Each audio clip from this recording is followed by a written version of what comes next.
My name is Ian Chambers. I'm the author of The Witch Compass, working with the winds in traditional witchcraft, and I'd like to thank you for joining me for this recording of my talk, The Witch Compass in Traditional Witchcraft, which is hopefully representative of what I was hoping to present today, despite the awful horror show that happened previously, which shall not be named. So, here we go with the talk. This is about traditional witchcraft and the witch compass within that milieu. So traditional witchcraft is a bit of a moving target. It's a nebulous art magical. The old craft shares diverse methods and techniques from common folk magic to high ceremonial ritual, partaking of those aspects which serve its purpose. The origins of traditional witchcraft are obscure, finding its place in history and distinct from popular forms of Wicca that are current today. That does not necessarily, I might add, include traditional initiatory Wicca, which itself enjoys traditions of sorcery and ritual, drawn from witchery, and Solomonic necromancy and Masonic high ritual. Traditional witchcraft encompasses those streams of old craft that were contemporarily independent of the efforts of Gerald Gardner and later popular Wicca. Many of these formalised, more coherent forms around the middle of the last century, while most remain private and closed, hereditary, familial, traditional, and initiatory.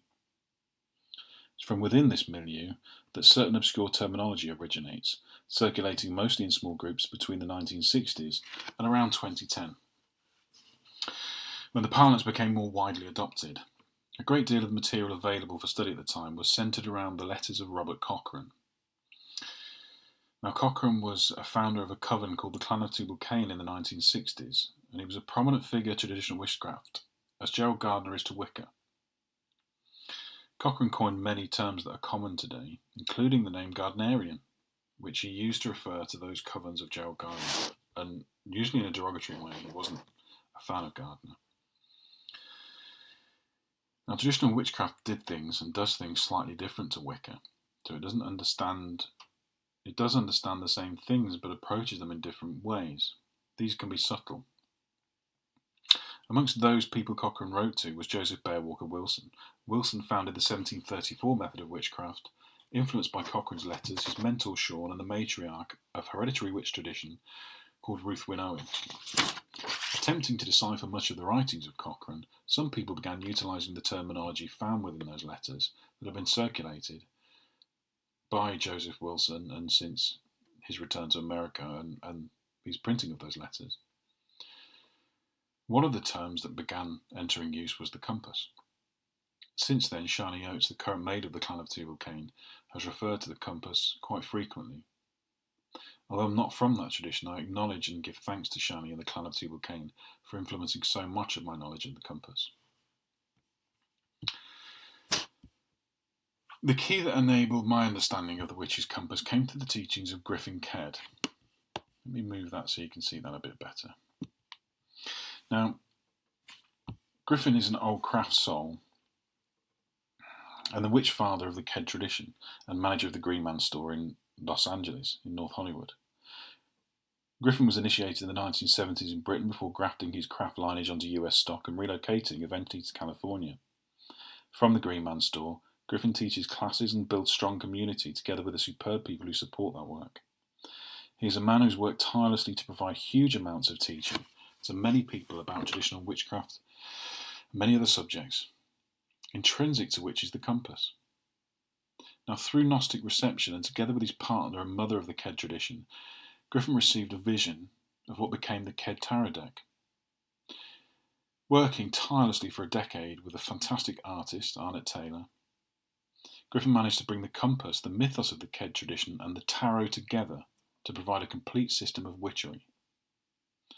Through this hard work and studious attention, diligent workers can find the Kedd Tarot to be a holistic witch compass, the most holistic available to the public today. Without exaggeration, it's a complete system of witchery and compass magic which can be put on the floor and worked, directly and immediately.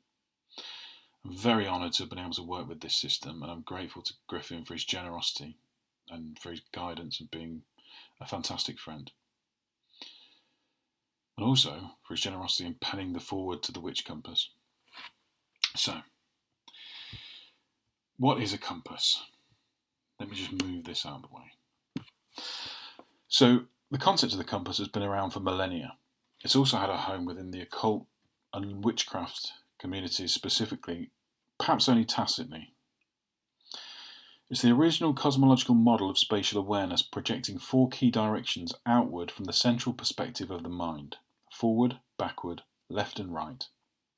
Added to these 4 are the 3 others: up, down and centre, which gives a total of 7 complete directions that form all space around us. Now, this is ancient technology, and surprisingly was not intended for use as a navigational compass until relatively late. Indeed, the magnetic nautical compass was not recorded until the 11th century Common Era in Europe, and probably in China too. Now, the compass, most likely, as we understand it, originates in China as a spirit device in what we would nowadays identify as feng shui. The first humans understood their world to have these 4 fundamental directions that informed the earliest cosmology of mankind. We can see this in language, where many ancient lexicons use words for the directions that mean the place faced during ritual, east, far side on the right, south, the left or dark side, north, and the place where you stand to face the direction used for ritual, west. In this context, it's perhaps clearer why the Latin word sinister held unfavourable connotations in augury, and means on the left side, which is the north when you're facing east, while dexter signifies on the right side, or the south, and shares Proto-Indo-European words that give the same meaning in many languages. Excuse me. For example, daxina in Sanskrit, dashina, devestan, dexios in Greek, des in Old Irish, many, many others. The winds then, since ancient times, have been tethered to the directions that constitute the compass or windrows. They are meteorological, and they're characteristic of the seasons, weather, and telluric patterns and tides. Thus they are the draconic breath. Each wind is possessed of its own identity or spirit, apparent by its essential nature. In the ancient Greek and Roman worlds, the winds were gods, spirits frequently associated with horses, who commanded the power of each direction, experienced most pertinently within their own domain and season. I'll return to the seasonal time and tide of the compass shortly. Now, it's important to understand that in many, many languages, the word for breath and wind, and often direction, is the same as the word for spirit. So pneuma in Greek, spirit in Latin, both mean, or can mean, breath and wind. And indeed, ruach in Hebrew, common in Kabbalah, can mean wind, breath, spirit, and direction, as can the Gaelic airt. Hence, traditional witches often refer to it as an airt compass, a compass of the winds. It's important to understand at this point that wind and spirit are synonymous.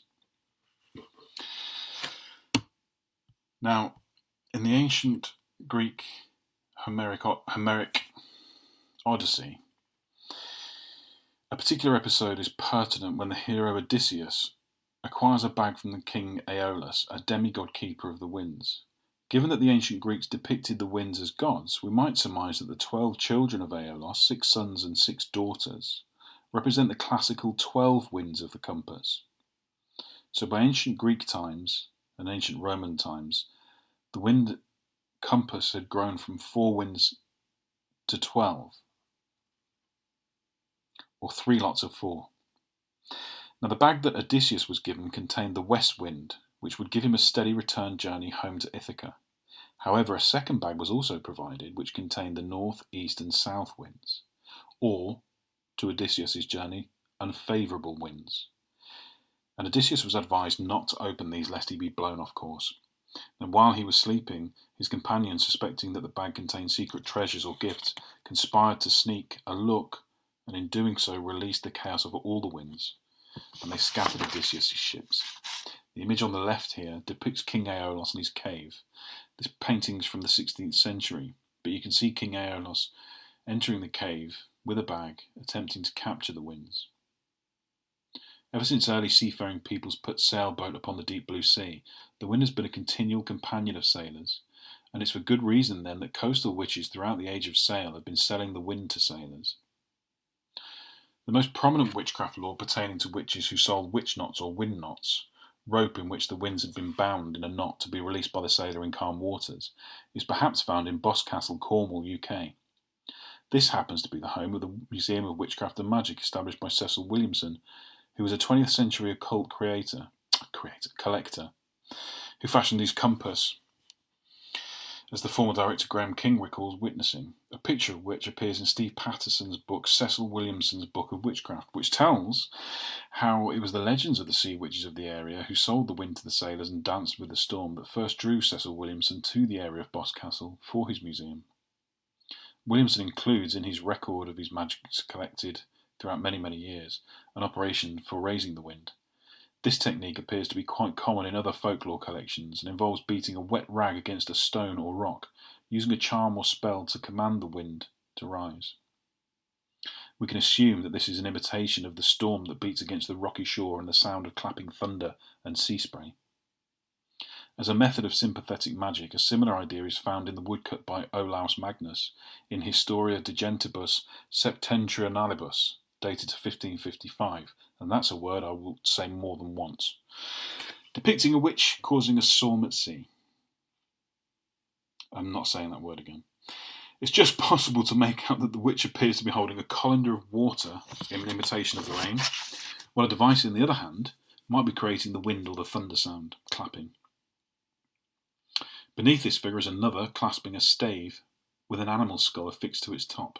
This is something many modern traditional witches will recognise from their own practice. They might call it a stang. In this image, again from the 16th century Swedish writer and cartographer Olaus Magnus, we see a Finnish witch selling the wind to sailors. The witch or wind knots can be seen clearly in the cord that the witch is holding. They appear to be a simple Staffordshire knot, which is a over-under knot. Of course, the kind of wind is going to vary depending upon the direction of the windrose or compass from which it comes. This is remarkably close to King Aeolus, who captured the wind in a leather bag. The method for summoning the wind in both instances of a knot or bag could be identical to that of a traditional witch today, and this provides an example of how we might approach such magics. So what do we mean by wind? As a natural phenomenon, wind occurs when a high pressure lifts, creating low pressure beneath it into which air rushes from another high pressure belt into that gap. This isn't that complicated. High atmospheric pressure compresses the air upon the Earth's surface. Generally, we sit about 1 bar of pressure on the Earth's surface, give or take 20 to 30 millibar fluctuation up or down, depending on season, weather, etc. But on average, we're under about 1 bar of pressure. So in high weather patterns of summer, such as we're experiencing in the UK today and tomorrow, when it's perfectly clear blue sky and the sun is very, very warm, we all know warm air rises. So high pressure in warm weather is pushing down on the Earth's surface. But as that warm air rises, it creates low pressure beneath it. Now nature abhors a vacuum, and another high pressure front will rush in to fill that low pressure gap left beneath. And that normally manifests as the storms and winds that we get often in summer or high seasons of heat, when there's been sun for a prolonged period warming the surface of the Earth, creating high pressure. And then as that warm air rises, that low pressure vacuum is suddenly pulling air in, creating winds and storms that then quickly clear and go back to warm periods. As that empty space is immediately filled, it's a principle that we can look at and get some knowledge or understanding of, and it's a great allegory for spirit work in traditional witchcraft. So when summoning a wind or spirit, remember they're synonymous, we can function upon the same principles that nature's just demonstrated, creating a high pressure condition that when released or lowered rapidly causes a spirit to respond, signalled most commonly by the phenomena of wind, air rushing. Remember, air also means spirit. Pneuma. In Wicca, we can perhaps recognise this as energy raising and the cone of power. And the function there is to create an artificially high pressure atmosphere. We're artificially creating atmospheric pressure. Now, the witch understands that through the use of sustained ritual activity, such as working the mill, dance, chanting, we can purposefully create that necessary pressure build-up. This prolonged working to build up a heightened state squeezes and constricts, working intensively with the singular directed aim of conjuring a specific wind. Then, when the energy feels as though a pressure valve is about to burst, you stop and allow it to be released, rapidly lowering the pressure. And into the void left, when that pressure is released, is the wind or spirit that rushes in, and you've successfully conjured or invoked a wind spirit. Remember, they're synonymous. When you're satisfied that you harness that spirit, you take up a leather bag or rope or cord, and you blow it out hard, projecting into the bag or through the knot as you close it tight around your breath. The tightening of the knot seals the spirit, as does immediately closing the bag. When it's time to release the wind, the knot is untied or the bag loosened. It's as simple as that.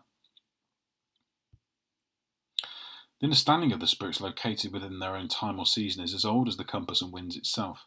Indeed, Aristotle observed that the winds and their characteristics are identified by the time of day and year. To demonstrate this, I've successfully employed the angels found in Francis Barrett's The Magus in the manner of a compass rose. Now, you'll find commonly within today's modern necromantic works, as you will in ancient Goetic and grimoire magics, the use of the spirit compass. It's true that these old grimoires are often full of catalogues of spirits, if you will. But the idea of the spirit compass is as ancient as the Greeks, and it's what we're dealing with here, essentially. And modern workers of Goetic magic, Jake Stratton Kent, and necromancers and conjurers such as Dr. Al Cummins and Dr. Stephen Skinner, have often written and spoken interviews and podcasts about the importance of facing the direction of the spirit you are summoning. This is something you're finding in high magic, grimoire magic, necromancy. But it's identical to that which is found in traditional witchcraft. The importance of understanding which direction a spirit comes from. Now, as I said, this has been commented on by Al Cummins and Stephen Skinner, amongst others, in various podcasts dealing with high ceremonial, Goetic necromancy. We're dealing with traditional witchcraft, but both, you have to understand, are very close cousins and come from the same original ancient understanding of the compass. Now, using Barrett's The Magus, or you could use the fourth book of Agrippa, for example, you can see that it produced some interesting results. So, for example, the angel of spring here is Kor in the northeast, which is, of course, a corruption of the Greek Kore, maiden, which is an epithet, of course, of Persephone, who returns from the underworld with the springtide renewed. How fascinating that this grimoire by a 19th century collector of grimoire magics, the fourth book of Agrippa principally, has Kore in the northeast. So we can identify Persephone there straight away and correlate that with a modern witchcraft understanding of a compass and the wheel of the year. Of course, the spirits of the Windrose compass have been a feature of magical operations and folk sorcery since the earliest times. I've already discussed the winds in the Odyssey, which gives us a fantastic understanding of how the winds can be used and conjured. Indeed, the use to which the winds can be put, calling upon the spirits to our intended purpose, is myriad. Another example, this curse attributed to the voodoo queen of New Orleans, Marie Laveau, is recorded by Zora Neale Huston's Mules and Men. This section of the curse shows the winds are summoned to bring their specific powers to bear. The strength of the curse is not to be underestimated, because this calls upon all four compass winds and their characteristic powers, calling them down upon the enemy. Now, if we look at them each individually, the characteristic of that spirit is being identified and called upon. So only the south wind can scorch. Remember that Sirius, or Sothis, the dog star, is the scorcher. It's those fierce desert winds that are baking hot. Only the north wind freezes, that cold, bitter north wind. This shows that the four compass points have a long association with the characteristics of their relative winds in magical use.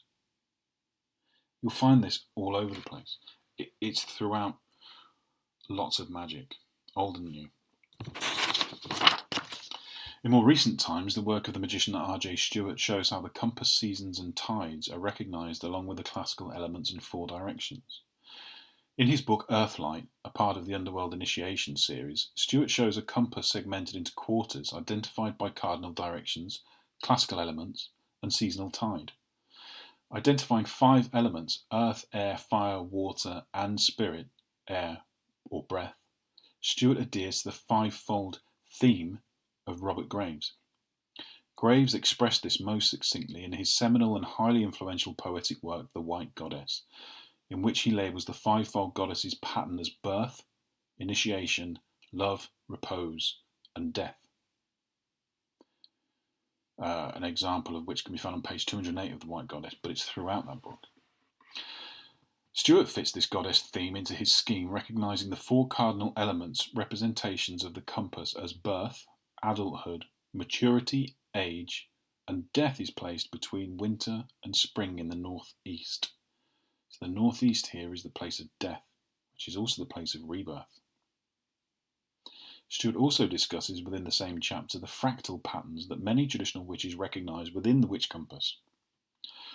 Often some traditional witches might comment upon the compass being made up of compasses within compasses, signalling that the grand compass is composed of lesser compasses, in each kingdom or realm of the wind gods. Therefore, the easterly direction, for example, is possessed of its own compass, a reflection of the whole, and so on. So, for example, when we move to the east, that land, that mythic kingdom in the east, itself has a north, south, east and west when we are there. Ad infinitum. Now, Nigel Pennick is a folk worker, writer, pagan, a researcher, and a walker of the old ways. He is an old craft soul. Throughout his writings, Nigel introduces us to the tradition which he was inducted into in his youth, which he calls the Way of the 8 Winds, part of what he calls the nameless art. This, we can understand, relates to the winds of ancient time, the compass, or the wind robes.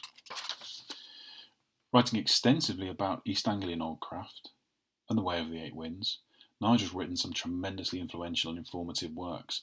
Amongst those highly recommended is unfortunately now defunct Capel Band's publication, Secrets of East Anglian Magic, from 1995, a work that includes some insights into the philosophy and underlying work of the compass.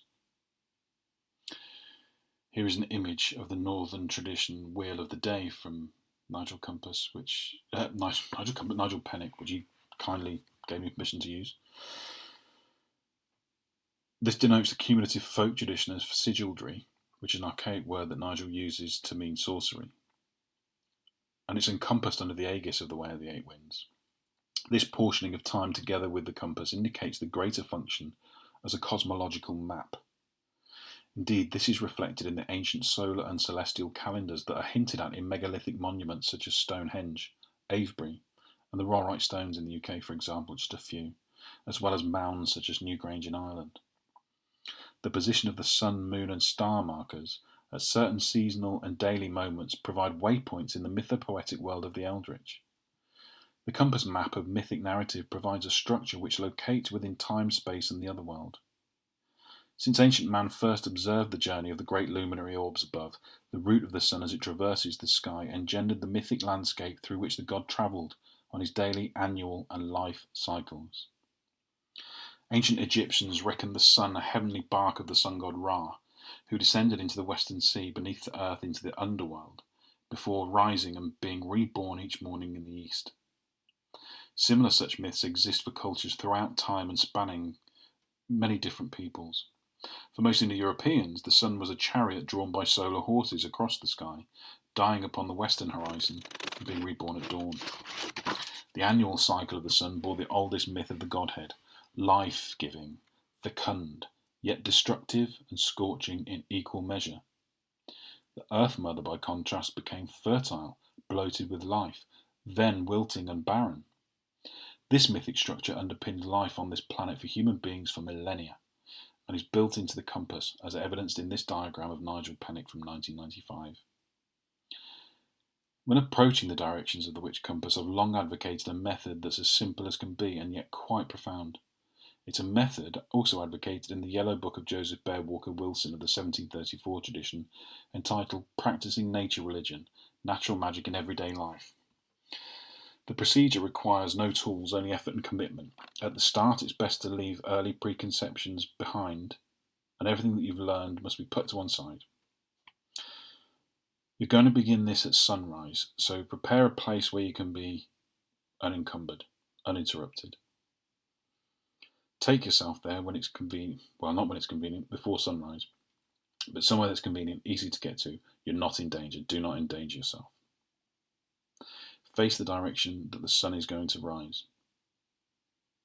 As the sun rises, let all thoughts dissipate and just feel. What direction feels natural at the dawn? How do other directions feel while you're facing that direction? Is there a direction, for example, that it feels more natural for you to face as the sun is rising? Move to that direction if so. Imagine what stage of life the sunrise feels like and what season. Don't think what have you seen in the Wheel of the Year or in this book or that book. What does it feel like to you at that time? When you've done, write down your thoughts and then return to that same spot for midday, sunset and midnight to repeat the process. And the objective here is to develop your own internal recognition of the character or essence, the spirit or wind of each direction, as well as your place in relation to it. And there's no better way to start working with a witch compass. Developing further, once we've established the mythic narrative that's the animating pulse of the compass, we can begin to identify methods and means of drawing upon those forces. Now, often this has traditionally been done in witchery and sigilry through the use of magical alphabets, a subject Pennick's masterfully written upon in the 1990s. This diagram from Magical Alphabets, a book by Nigel Pennick in 1992, uses the Elder Futhark of Norse runes, neatly placed upon the previous compass of the tides, and provides a useful scheme that correlates the magical sigils with the winds of time and space, each rune being a breath of the dragon. Now, you don't have to use one fixed magical alphabet. There are many that you can use. Or even better, produce your own. Austin Osman Spare famously wrote about the alphabet of desire, in which he promoted the development and use through feeling of those magical signs and sounds that relate to those spirits, and forming your own alphabet. The late witch Andrew Chumley, he expanded that work in the Azosha, his first published work, in which he ascribes magical alphabet to a compass. Now, returning to this diagram, the ancient world ascribed planetary agency to the hours, which are still used today in magic, and we can discern appropriate letters, signs and sigils, just as they did. Importantly, we must recognise that these are not some table of correspondences, but they are the manifest spirits. The sign and sound of the spirit embodied aren't to be thought of as a code to represent something. Magical alphabets are not representative. They're the manifest spirits themselves. I can't say this enough. In a similar manner, in Tantra, for example, such as Kashmir Shaivism, understanding the seed mantra of a deity is the manifest sound of the deity. So when that seed mantra is intoned, the deity is manifest in that vibration. That vibration of sound is the oral manifestation of that deity. So, for example, one of the seed mantras of Kali is Hrim. Properly intoned through the body, it's not a sound to call, it's not a chant, it's not a correspondence that means something. It's the very sound of Kali. That is very important. Of course, this was a subject that was dear to the heart of Robert Graves and was a central theme to The White Goddess, which was the working out of the Celtic tree alphabet. This is perhaps the most influential work on the subject that introduces us to the idea of space, time, and tide, possessed of a spirit that may be envisaged through sacred signs and sounds.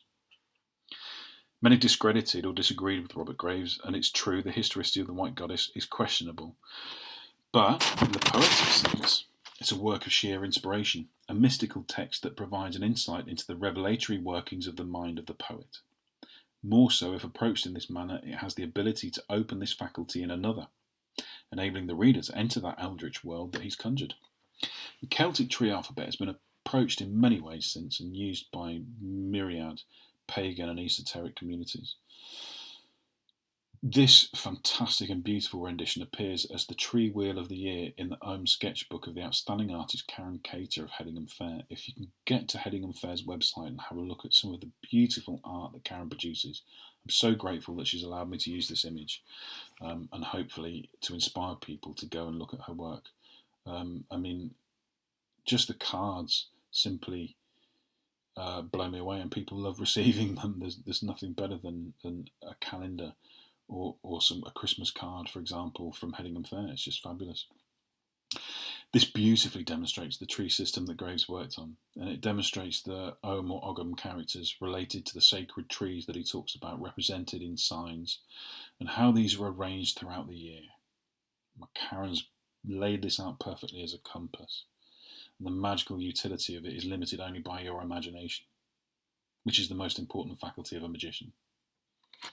So, I hope that this has been informative and useful and makes up in some way for the utter catastrophe that we had earlier on, and I'm very sorry for that.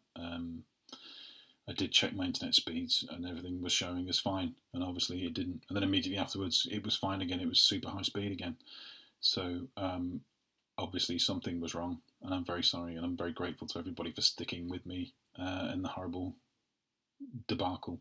And those who did have to look at my face and hear my bog-dry voice, I can only apologise. I hope you've enjoyed it. If you'd like to know more, then the Witch Compass, working with the winds in traditional witchcraft, is available from August. You can pre-order it now from all the usual sources or directly from Llewellyn. But I do encourage people to support their local independent booksellers. We need them, and books are important. Books are valuable, and so are the people that make and sell them. And for that reason, I'm very grateful to everybody at Llewellyn for their hard work, particularly my editors, who've been fantastic, and the art department, who let me do things, create art, which is fantastic. Llewellyn have been brilliant with this book. I understand it's not something that's usually in their wheelhouse, and they've been very supportive. And they've trusted me, and I'm very grateful for that. Very grateful for the team for producing LlewellynCon. I think it's been fantastic. I've really enjoyed listening to and watching some of the other speakers who didn't have the problems I had. So maybe I'm jinxed. Touch wood. But it's been brilliant, and thanks for everyone for being there and being supportive during the horror show that was the talk. Hopefully this has made up for it. I'd like to thank Shine for sharing knowledge about the compass and making it available to me in the past and available to others. She's written a lot of books. She's a prolific writer. I haven't read near enough. I've read Two Lows Green Fire, pretty much. But I recommend going and finding her work. And obviously, please visit the Green Man store. Griffin teaches. Since COVID, he's been doing amazing work online with the rest of the guys over at the Green Man store. It's not just traditional witchcraft. He's created a community for all kinds of pagans, Wiccans, everybody.